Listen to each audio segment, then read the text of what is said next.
have more information this hour surrounding a new lead in the investigation of a missing Jefferson City man. Good afternoon, everyone. I'm Shale Remien. The Jefferson City Police Department tells us it's searching a landfill for Christopher Cray. KMU8's Brendan Cullerton talked to police today and now joins us live from the search area. Authorities responded to a shots fired incident this morning in Boone County. It's the third in this county this week. Boone County Sheriff's deputies responded to the call near the intersection of East Street, Charles Road, and Clark Lane. A 24-year-old man told deputies he had passed a slow-moving car and heard gunfire around 3:30. Deputies found a bullet hole in the victim's vehicle and multiple shell casings in the roadway. The victim had 3 women in the car at the time of the shooting, but 2 of them fled the scene before deputies arrived. Anyone with information is encouraged to call 875-TIPS. In your national news, women's groups are figuring out new ways to shield patients who are walking into abortion clinics after the High Court struck down a law on Thursday blocking protests at the entrances. NBC's Pete Williams has more. In protest case, the court said the Massachusetts law restricted free speech on a public sidewalk. The Supreme Court allows protests on the sidewalk in front of the court building, but bans it on large marble plaza in the front. Planned Parenthood says that means the same court that denied them a buffer zone has one of its own. The final decisions of the term are expected to come Monday. An overturned semi blocking several lanes of traffic caused major traffic problems this morning in southern Delaware. A UPS semi truck flipped onto its side and blocked all southbound lanes on Interstate 95 in Newcastle around 4 a.m. local time this morning. The truck's cab landed in the center of the median and was crushed between the guardrails. The driver was trapped inside for some time but was eventually pulled to safety. All southbound lanes reopened around 8:45. And 6 people are dead and 4 have been injured after a 2-vehicle accident happened last night in northern Kentucky. Police say an SUV heading north on US 27 crossed through the median and hit a minivan head-on around 9 p.m. local time. 2 people were thrown out of the SUV before it caught on fire. There is no word on the conditions of the 4 people that were injured.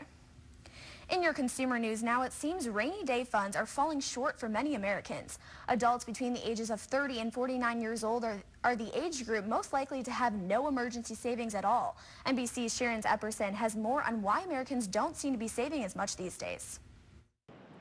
More problems today from General Motors. The company has announced a recall of more than 29,000 Chevrolet Cruise Company cars with defective airbags. The National Highway Traffic Safety Administration says the cars have an incorrect baffle, which can cause the airbag inflator to rupture when deployed.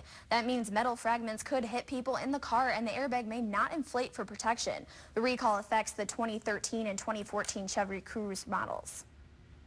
Speaking of the recalls, according to the latest figures, 31.4 million vehicles have been recalled in just the first 6 months this year. That breaks the previous record of 30.8 million vehicles recalled for all 2004. Defective airbag inflators and GM's faulty ignition switch account for nearly 1/5 of all recalls. The humidity seems to be making a slow comeback with the increased temps. Let's check in with Kenton to see if it's going to last. Kenton?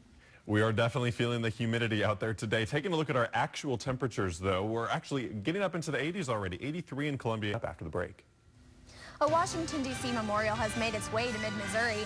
See how the Patriot Guard helped honor veterans at the moving Vietnam Wall. That's coming up in just 8 minutes. Back, everyone.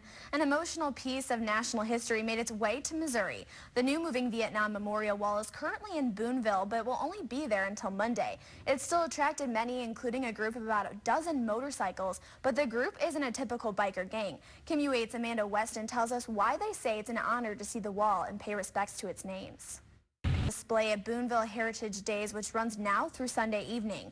Opening ceremonies are happening right now and will last for another 40 minutes. If you're planning on heading out there later today, some of the events scheduled include pony rides starting at 4 and the wine garden will open at 6. The 4th of July is a week away, and that means celebrating our freedom with fireworks and food. After the break, find out why heading to the grocery store for this national holiday might not cost you as much as you're used to.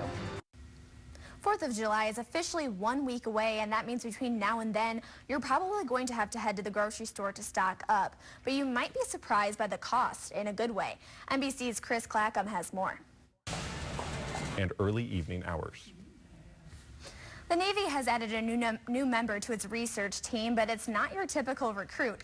This Kemp Ridley sea turtle has been outfitted with an acoustic tag to transmit coded messages underwater to the Navy. Navy officials say they hope they will be able to better track the movement of sea turtles and protect them during training exercises and equipment dangers. A big crowd was on hand today as he was released back to the ocean, and he didn't waste any time going out on duty. At least he didn't waste any time. Going out on duty. Who knew a sea turtle could be so helpful when it came to the Navy, I guess. I know. So what are your plans this weekend? You got anything fun going on? I will actually be here at KMU8 News. I will be good. reporting tomorrow, and I will be reporting on Sunday and anchoring, and You're just all over the place. I'm just all over the place. We have our little KMU8 family here, and Oh, yeah. we'll stick by each other all weekend. So how Definitely about you? staying strong. I'll be in Kansas City helping my sisters move, so I'll be doing some work out in the heat and humidity. You have the rain, too, a little Right. bit. Well, as it'll be a little bit different there, probably. Maybe Yeah. a little bit, but... Just a little different, but it should be a nice weekend though for us. Again, it's chance for showers and thunderstorms, but I think we're going to be mostly dry for most of your weekend. Perfect, Ken. Thank you. Thank you so much for joining us here on KMU8 News at noon. Access Hollywood's next. Have a great day, everyone.